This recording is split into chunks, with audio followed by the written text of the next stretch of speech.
I have been looking forward to hearing what she would announce today, and which of the many things briefed out to the media her spinning policy wheel would eventually land on.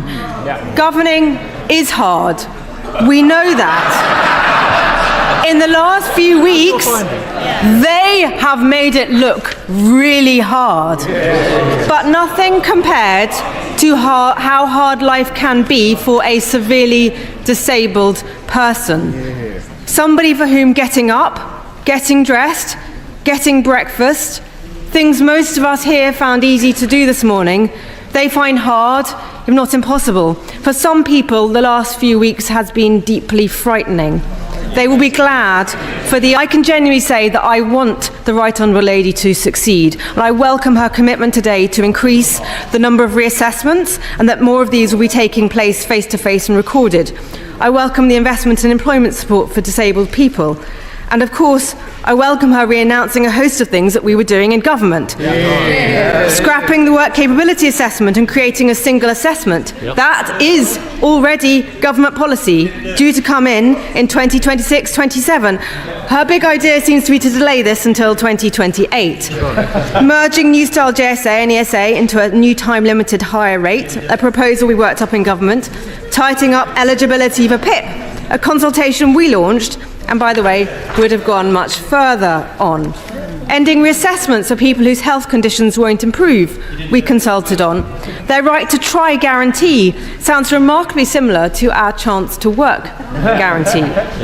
And of course, her continued support for Workwell, a programme I launched with the now Shadow Chancellor. In fact, the only original idea I can see in their entire announcement is increasing the rate of unemployment benefits. A Labour policy, if ever I heard one. Mr. Speaker, this is a now or never chance to seize the moment, a now or never for millions of people who will otherwise be signed off for what could end up being a lifetime on benefits. But this announcement today leaves me with more questions than answers. How many people will this help back into work? By when? Surely we haven't been waiting 8 months just for another green paper. Where is the Fitnote reform crucial to stem the flow of people onto benefits? Where is the action on people being signed off sick for the everyday ups and downs of life? Why is she only planning to save $5 billion when the bill is forecast to rise to over $100 billion? And do the savings she's announcing today include the $5 billion savings we had already agreed with the OBR for reforming the work capability assessment? Because if so, she has made virtually no savings of her own. What is the saving net of the additional expenditure planned? Fundamentally, this is too little, too late. Today, the political sphere was, unsurprisingly, abuzz with commentary following the government's welfare announcement. Yet, amid the serious discussion about how to better support disabled people and reform the welfare system, Liz Kendall's predictable intervention stood out. Not for offering bold solutions, but for recycling tired critiques and repackaging past Labour failures. It's easy for the opposition to stand at the sidelines and throw stones. But governing is not about spin. It's about responsibility and delivering real change. And while Kendall may find it convenient to characterize the challenges we face as mere administrative difficulties, she misses the point entirely. The reality is that the government is grappling with complex, deeply ingrained issues, none more pressing than ensuring better outcomes for those living with severe disabilities. For them, tasks many of us take for granted, getting up, getting dressed, having breakfast, can be insurmountable obstacles. That is why our focus remains firmly on improving support structures and giving people the tools and opportunities they need. What is striking, however, is that Liz Kendall's so-called critique offers little beyond sound bites and political posturing.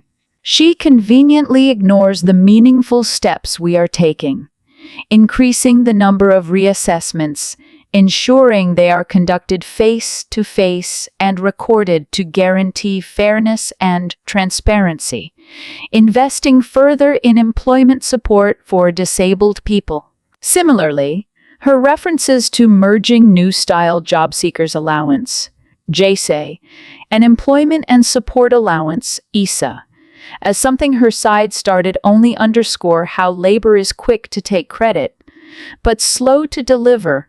Unlike Kendall, we are the ones putting in the work to bring these changes to fruition responsibly. Her fixation on comparing our right to try guarantee with labor's chance to work scheme shows, yet again, how labor is more concerned with branding than substance. And when she points to the WorkWell program, she neglects to mention that it is this government ensuring its continued rollout and funding.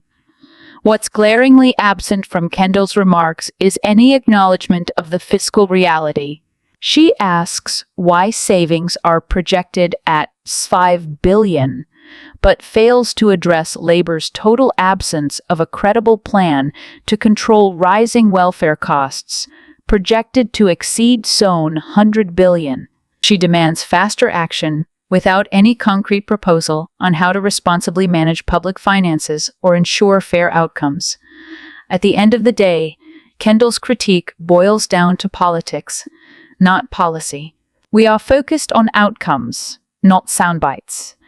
This is about ensuring a welfare system that is fair, sustainable, and supportive, not quick fixes to score political points. Our children are being robbed of a future. Migrants have destroyed our culture and destroyed our country.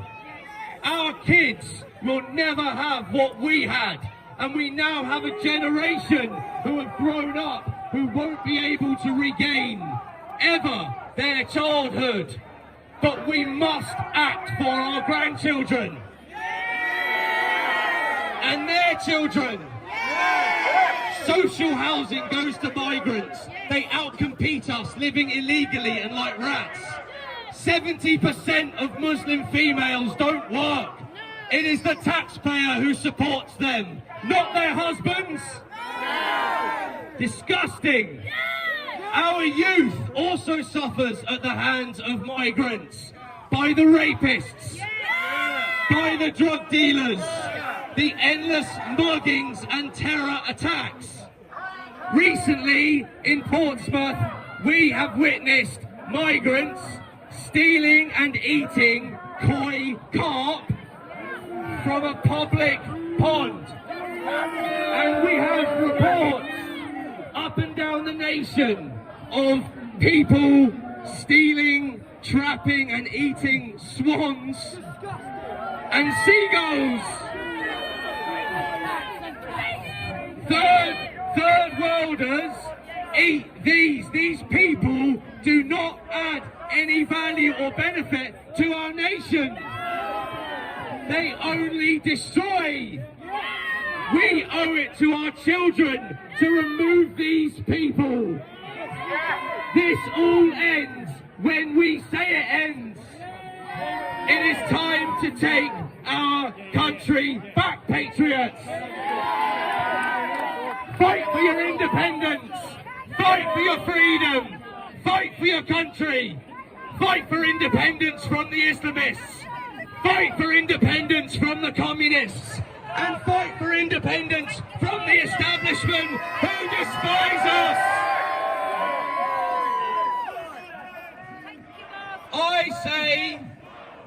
I say, we reclaim what is ours. I say, we take back our country. Armour of God, shield of faith.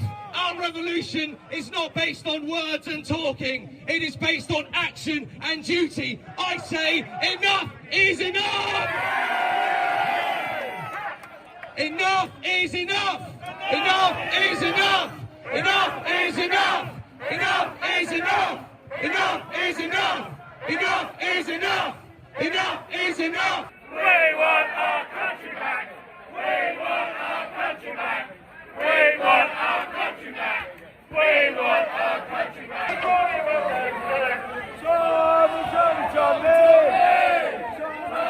Tommy Robinson!